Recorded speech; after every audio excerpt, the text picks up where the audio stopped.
Task number 2, web application overview. This task is part of the web hacking room, which is part of the cybersecurity 101 learning path.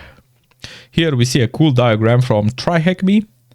Interesting, but if you see it, it will say nothing. Consider an analogy of a web application as a planet.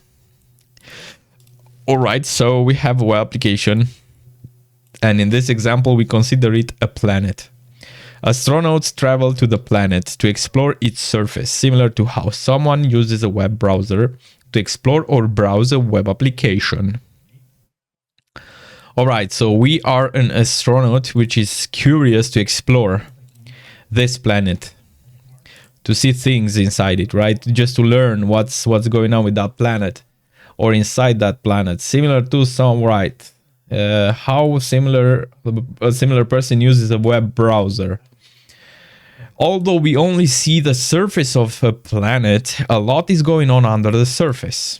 All right, so basically just trying to give the comparison of we are just using the web browser like Chrome, Firefox, Opera, but we don't know what is going on underneath. Yeah, that's it. You can imagine the whole planet as a web server with many things going on under the surface of the web server, yet all we can usually see is the surface of the web pages or apps.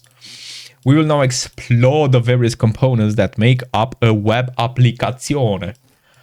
The front end, the back end, and the summary.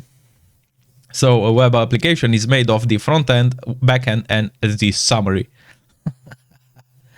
I crack myself up. So the front end can be considered similar to the surface of the planet. The parts that an astronaut can see and interact with based on the laws of nature. A web application would have a user interact with it and use a number of technologies such as HTML, CSS, and JavaScript to do this. HTML is the hypertext markup language, is basically the acronym, is a foundational aspect of web applications. It is a set of instructions or code that instructs a web browser on what to display and how to display it. It could be considered a simple organism living on the planet. These organisms have DNA, which is the instruction for how simple organisms are put together. Interesting choice to describe HTML. It's very simple. HTML, if you are a human, is basically the skeleton, right? The skeleton system. CSS is basically your outer surface, how you look outside, like the color of your eyes, the color of your hair, right? And then JavaScript is your entire being, like the motion that you can do, like the muscles that interact with your action, that helps you do actions. It's very simple. HTML is the structure, the bones. CSS are the outer layer part, the how you look as a human, and then JavaScript is everything combined and just activated, let's say. CSS, cascading style sheets, basically the acronym in web applications describes the standard appearance, such as certain colors, types of text, and layouts. Continuing the analogy with DNA, this could be compared to the parts of DNA that describe the color, shape, size, and texture of the simple organism. JS comes from JavaScript, is part of a web application front end that enables more complex activities in the web browser, whereas HTML can be considered a simple set of instructions on what to display. JavaScript is more advanced set of instructions that allow choices and decisions to be made on what to display. In the planet analogy, JavaScript can be considered the brain of an advanced organism, which allows decisions to be made based on what and how something interacts with it. And then from the front end, we go for the back end, which are basically the two big categories that compose a web application.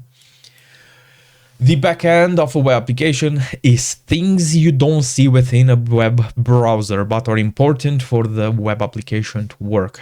On a planet, these are the non-visual things, the structures that keep a building standing, the air, the gravity that keeps feet on the ground. A database is where information can be stored, modified, and retrieved. A web application may want to store and retrieve information about a visitor's preferences on what to show or not. This will be stored in a database. A planet may have more advanced inhabitants who store information about locations in maps, write notes in a diary, or put books in a library and files in a filing cabinet. There are many other infrastructure components underpinning web applications, such as web server, application server, storage, various networking devices, and other software that support the web application. On a planet, these are the roads that are present, the cars that run on those roads, the fuel that powers the cars. And then we have WAF. WAF, Web Application Firewall, is an optional component for web applications. It helps filter out dangerous requests away from the web server and provides an element of protection.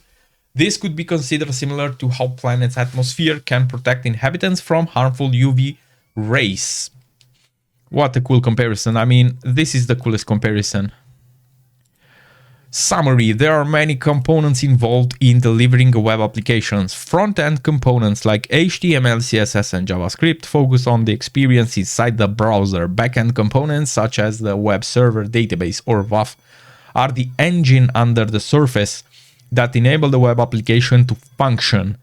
This simple introduction will be built upon in the upcoming tasks. Answer the questions below. Which component of a computer is responsible for hosting and delivering content for web applications?